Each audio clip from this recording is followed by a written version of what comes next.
Something's chasing me. If I'm never seen again, keep my cards safe. Blair Witch is coming.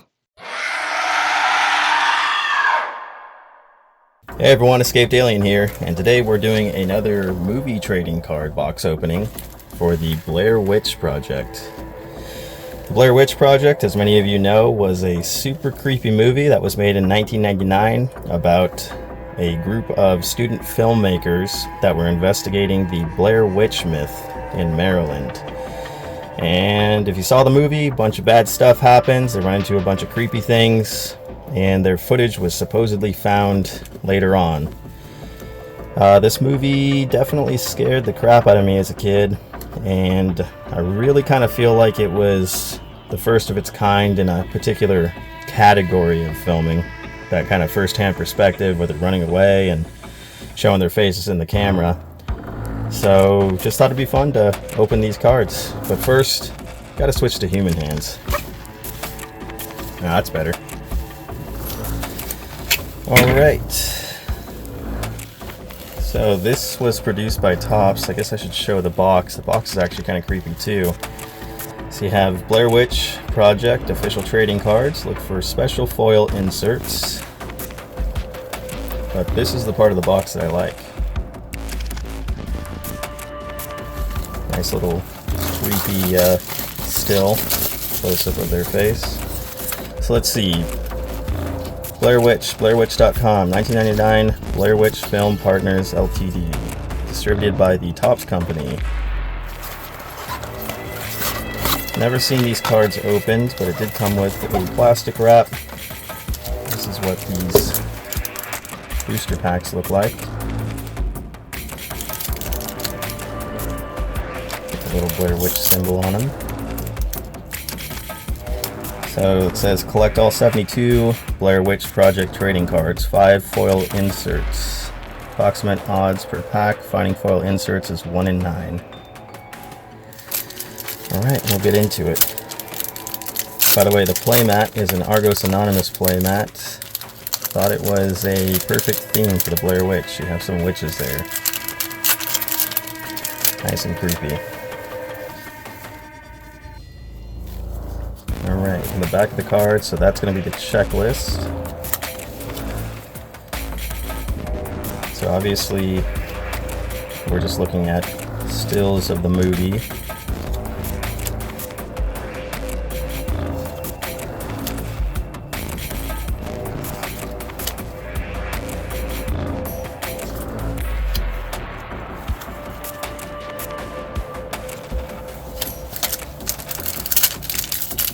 So when I saw Blair Witch, and I want to say I might have been like 6 or 7 years old. Let me know in the comments how old you guys were when you saw it, what you thought of the movie. Yep, that's definitely how it was filmed. This doesn't look like the scenes of the cards explain the scenes. That pack is almost near identical. But it has been a very long time since I've seen it. I think I rewatched it again probably in my teenage years.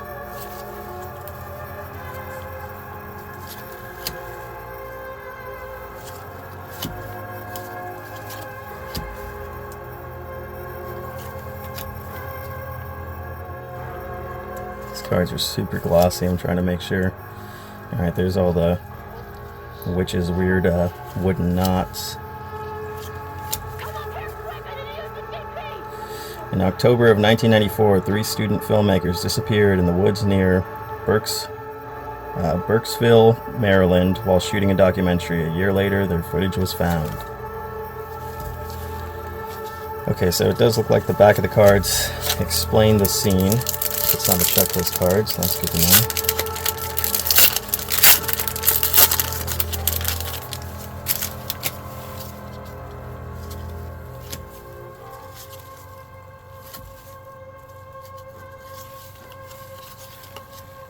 Private investigation. In the early 1996, frustrated with the official lack of progress in the case, Heather Dunhugh's family hired private investigator C.D. Buck Involved in full-time law enforcement / investigative service for 32 years.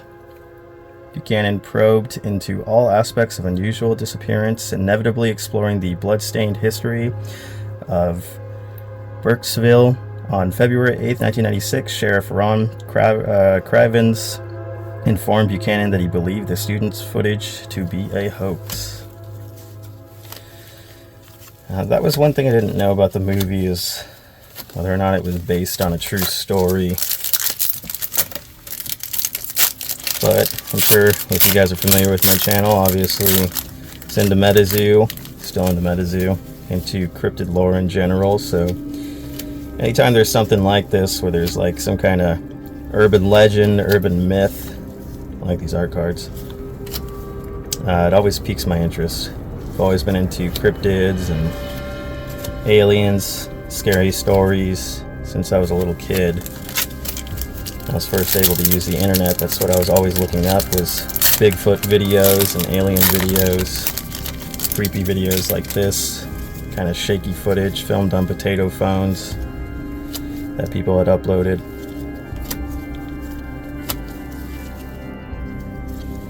It's back on dial-up service. It sounded like you were making a phone call just to boot up your internet.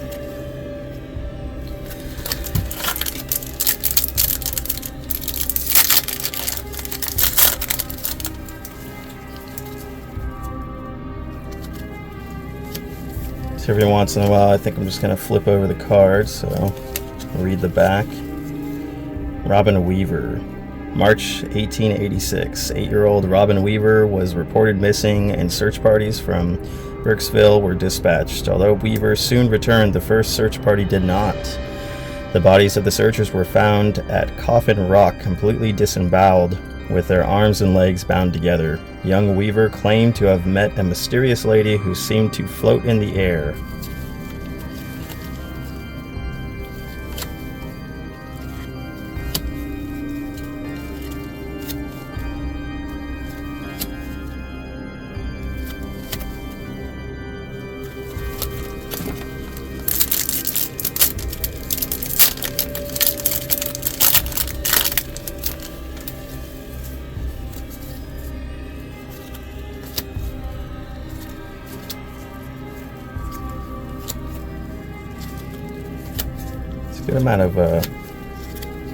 Good amount of repeat cards,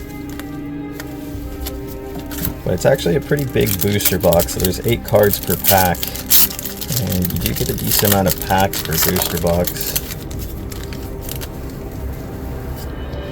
It's at only 72 cards in the set, so I don't think it'd be that hard to complete the set, although I have not ran into one of the holographic cards yet. That's a cool one.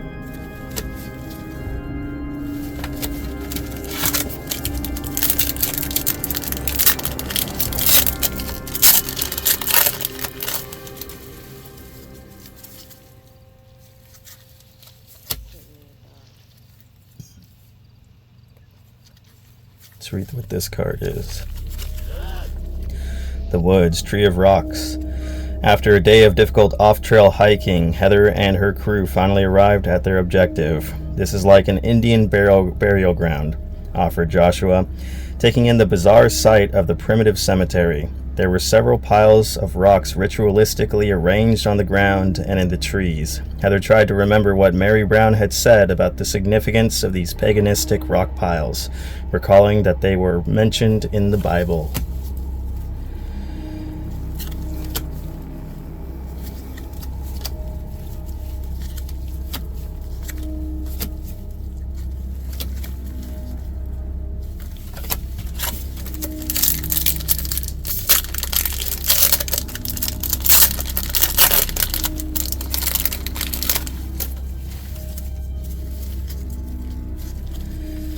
So I'm so used to opening up TCG cards that I'm not used to the sharp corners so much anymore when I open packs.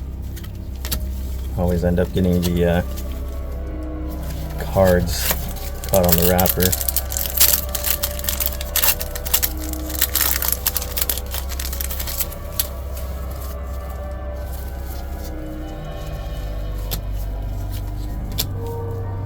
Let's hear what this one is. Blood offering. Eventually, curiosity overtook Heather as she picked up a strange package of branches that she had thrown from the tent. She carefully peeled away layers of cloth and twigs, but pulled away instantly when a bloody human body part became visible within the tangle. She began to hyperventilate, losing complete control for the first time. Minutes later, she managed to calm herself down, washed her hands in the creek, and rejoined Mike without telling him what she discovered.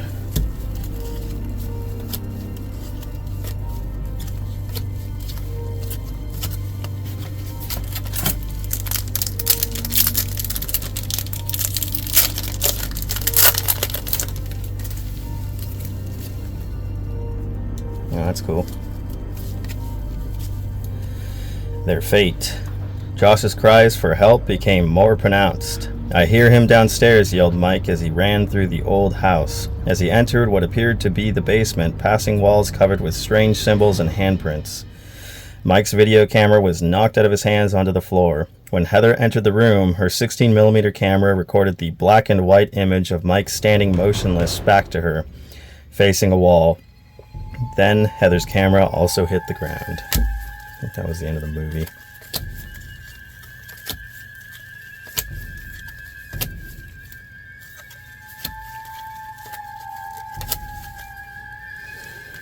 I remember kind of doing stuff like this with my friends when I was younger in high school. We try to find haunted areas or supposedly haunted areas around where we lived and drive out to them in the middle of the night. Never saw anything. It was just us basically scaring each other. Okay, this is Blair Witch 5 of 5 foil card. So there we go. There's our first foil. It's a foil of that handprint wall. Kind of hard to tell it's a foil, to be honest.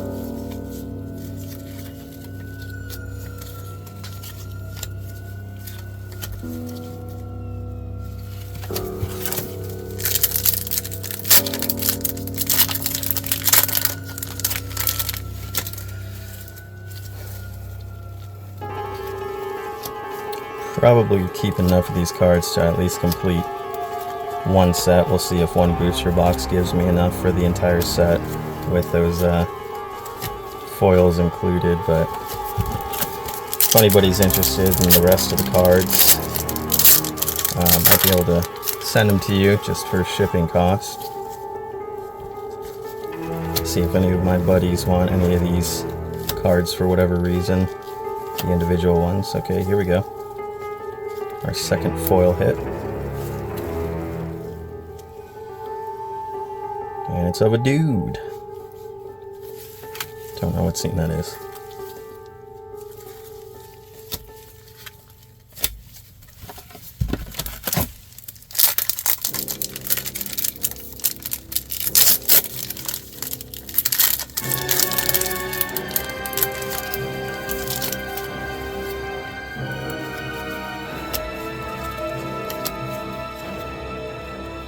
Alright, I've gotten this card a lot. Let's read this one. Mike loses control. Mike had never appreciated Heather's need to shove a camera in his face at every opportunity. It was all about the super dedicated filmmaker persona, an annoyance he agreed to put up with. But when tempers flared following Mike's "I kicked the map into the creek" admission, he and Heather nearly came to blows as he tried to wrench the video camera away from her.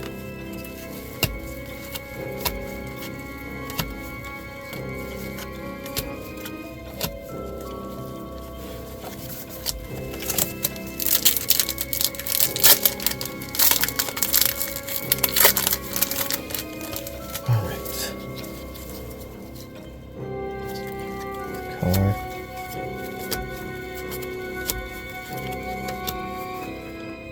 That's an interesting one. It's almost like an effigy. Let's read that one. Heather's journal.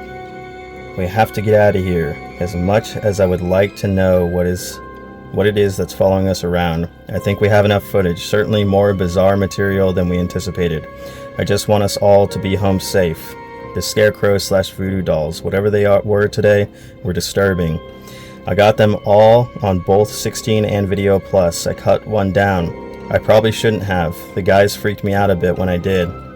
But I want to be able to look at it objectively when we get out of here. We will all laugh about this Sunday. Good night. Please God, or whatever, get us out of here.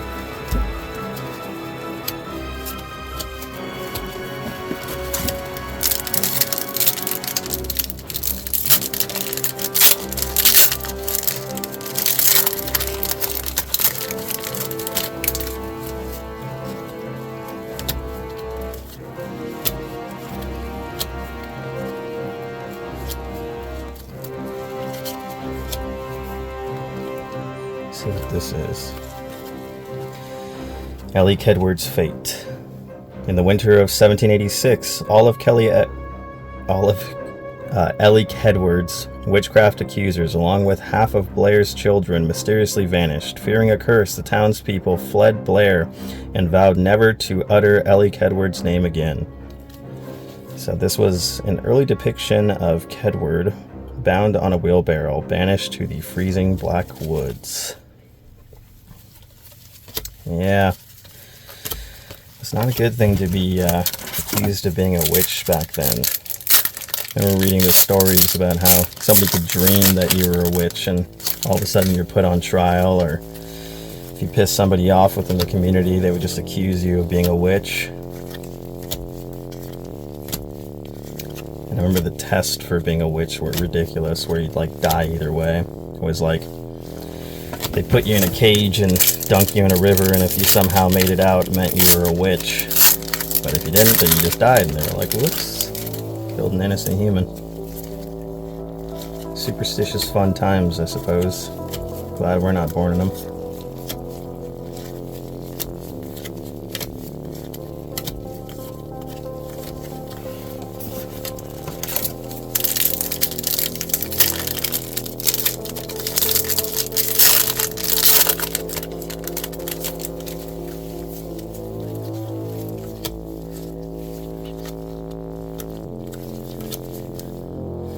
Alright, let's see what... Did I already read about this guy?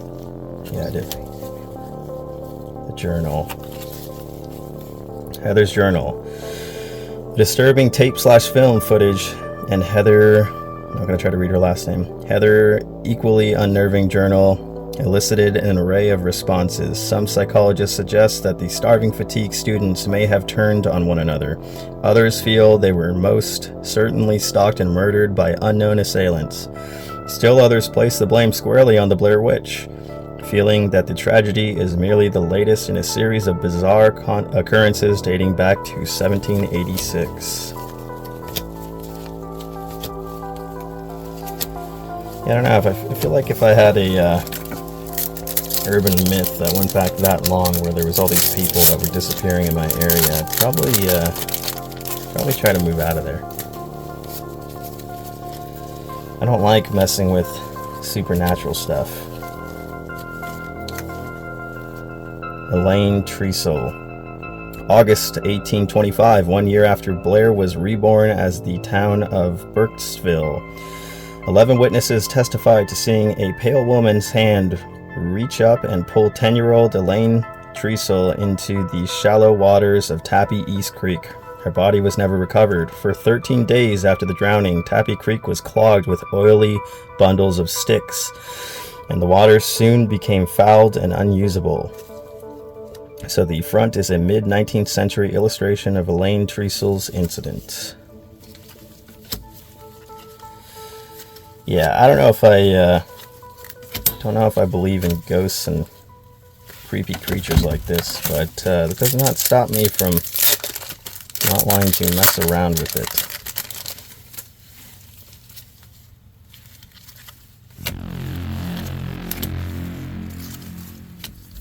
It's poor Elaine again.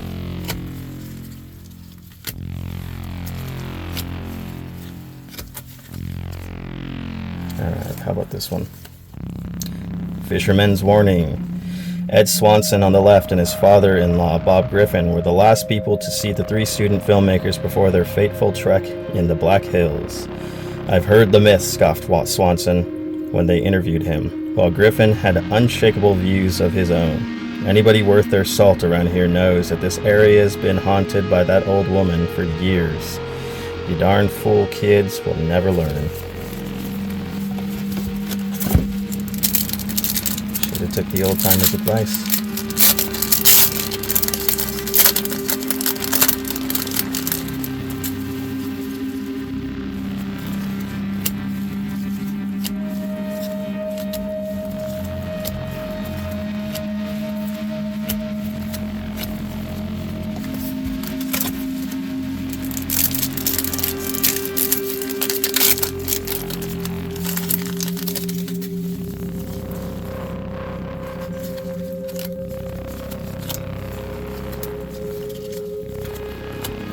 Cards are so glossy, they definitely stick together quite a bit.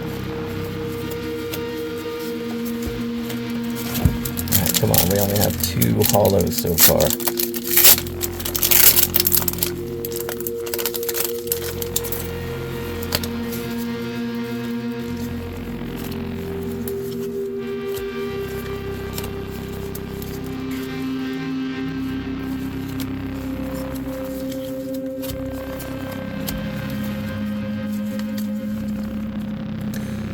The Blair Witch. In 1785, several children in the township of Blair, Maryland, accused an elderly woman named Kelly Kedward of luring them into her home to draw blood from them. Kedward was found guilty of witchcraft, banished from the village during a particularly harsh winter, and presumed dead. Front, an early rendering of Blair Witch.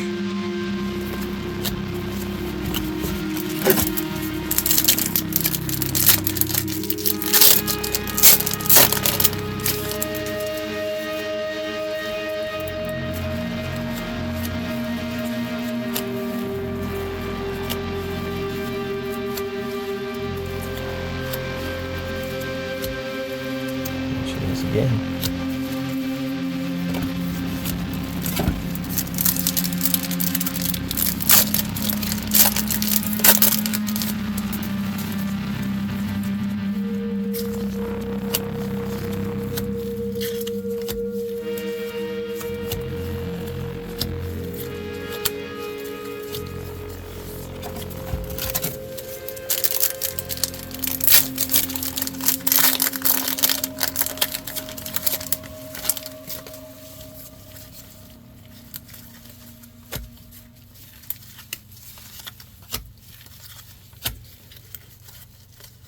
Alright, let's read about the stick bundle. The package.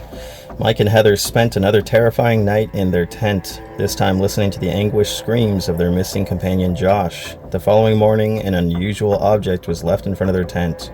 "What the hell is that?" Heather asked aloud, staring at the strange bundle of twigs and cloth wrappings. "I'm just going to move it from the front of the tent, okay? I'm taking it away. I'm just going to throw it."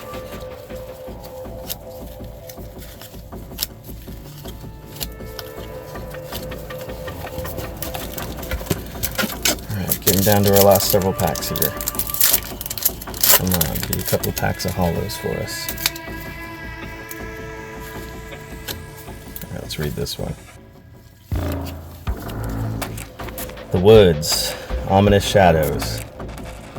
Aiming their cameras, Mike and Heather entered the crumbling old house and slowly moved from room to room. The place was a hellhole, with peeling plaster and blackened windows and weird markings all over the walls. Then suddenly, Mike heard Josh's tortured cries coming from somewhere within the decaying building. With Heather not far behind, Mike began to bolt up the stairs.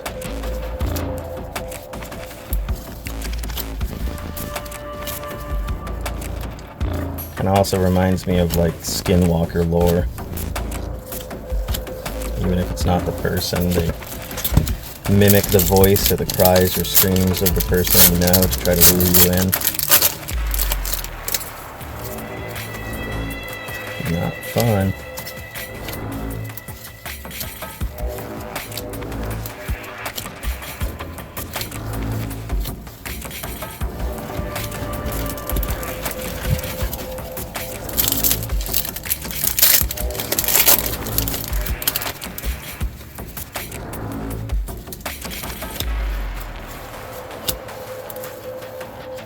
Alright, here we go. Another holofoil for us. And we got, looks like it is the little rock nest in the trees.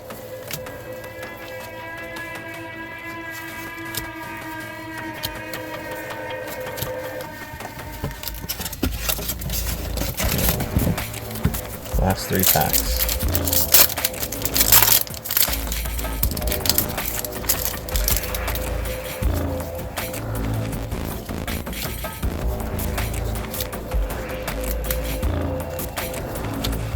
Here we go.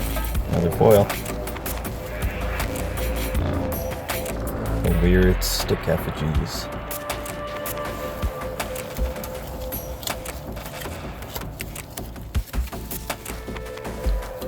Why don't we read this one?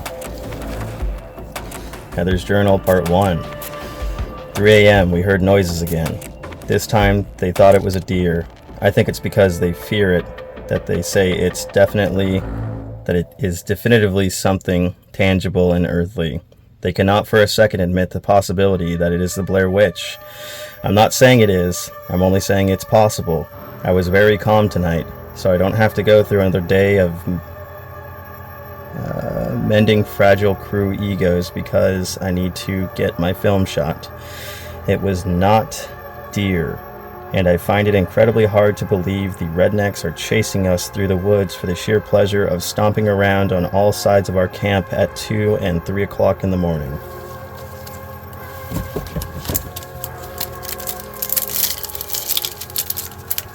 Last 2 packs.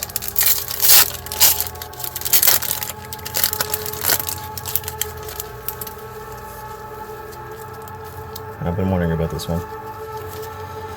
Finding the car. The one piece of evidence found by police was Joshua Leonard's car parked on Black Rock Road.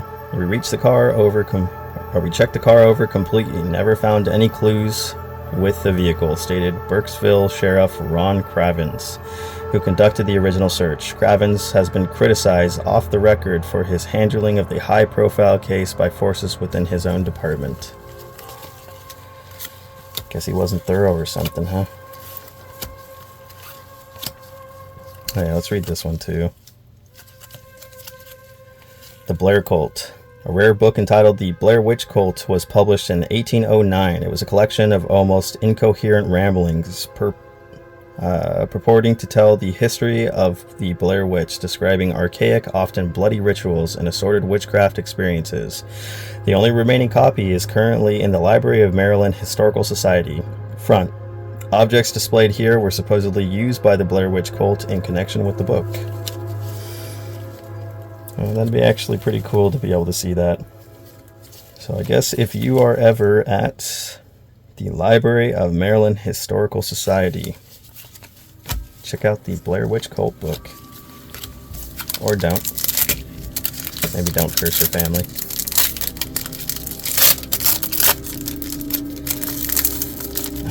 Last pack.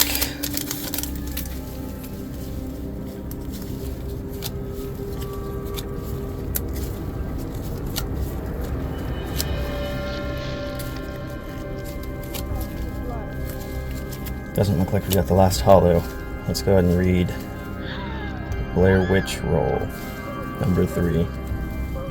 16mm footage, October 1995. University of Maryland professor David Mercer, an anthropology instructor, was supervising a group of students on a field dig when a hidden backpack was discovered. Inside were 16mm film cans, DAT cassettes, a high 8 and a CP16 camera, as well as a tattered journal. The footage was developed and screened by Sheriff Ron Cravens, providing what appeared to be hard evidence in the disappearance of the 3 students. All right. Well, it looks like that's going to do it for the Blair Witch Project card opening. Wanted to grab the Blair Witch herself. And for our holos, I don't know why I said that so weird, holofoils, so we got number 1, number 3, number 4, and number 5. So the question is, do I chase down number 2? I probably will. I'd like to complete the whole set. Alright, well, thank you for joining me again on another weird card opening. I like to do these every once in a while because I think they're just fun history, and if they're fairly cheap, then I think it's worth it. Anyways, thanks for tuning in, guys. This has been Escaped Alien. I'll catch you next time. Peace.